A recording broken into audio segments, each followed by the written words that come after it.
আয়ারল্যান্ডে শুরু হয়েছে এক হৃদয়বিদারক খনন কাজ। দেশটির পশ্চিমাঞ্চলের টুয়াম শহরে একটি অচিহ্নিত গণকবরে চলছে এই খনন। উদ্দেশ্য প্রায় ৮০০ শিশুর দেহাবশেষ শনাক্ত। যে স্থানে এই খনন কাজ, সেখানে আগে ছিল একটি মাদার অ্যান্ড বেবি হোম। সেই হোমে থাকত কুমারী মা ও তাদের সন্তানেরা।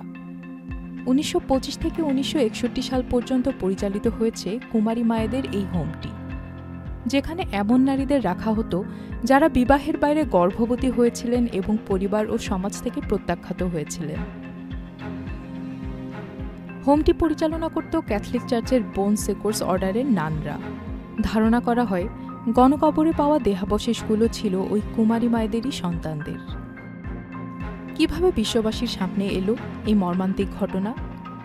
১১ বছর আগে ক্যাথরিন কোরলেস নামের এক ইতিহাস অনুসন্ধানী মাদার অ্যান্ড বেবি হোম থেকে একটি রেকর্ড আবিষ্কার করেন, যেখানে ৭৯৬ শিশুর মৃত্যু সনদ থাকলেও তাদের সমাধিস্থ করার কোনো তথ্য নেই।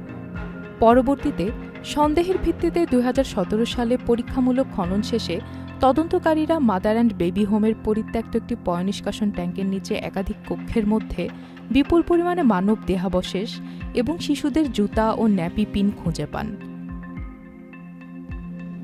ধারণা করা হয় দেহাবশেষগুলো নবজাতক এবং সর্বোচ্চ ৩ বছর বয়সী শিশুদের। ক্যাথরিন কোরলেসের পাওয়া রেকর্ড অনুযায়ী মৃত্যুর কারণ হিসেবে সংক্রামক রোগ মিজেলস এবং শিশুদের শারীরিক প্রতিবন্ধকতাকে দায়ী করা হয়েছে। ২ বছর ব্যাপ্তির এই খনন কাজের ভরসায় প্রায় ৮০ জন এর মধ্যেই ডিএনএ নমুনা জমা দিয়েছেন। আশায় আছেন তারা তাদের প্রিয়জনদের লাশ শনাক্ত করে প্রাপ্য সম্মানের সাথে সমাধিস্থ করবেন। বান্ডেল থাকলে প্রতি সেনমানিতে টাকা বাঁচবে। বিকাশ সেনমানি বান্ডেল কিনে জিতুন প্রতি লেনদেনে।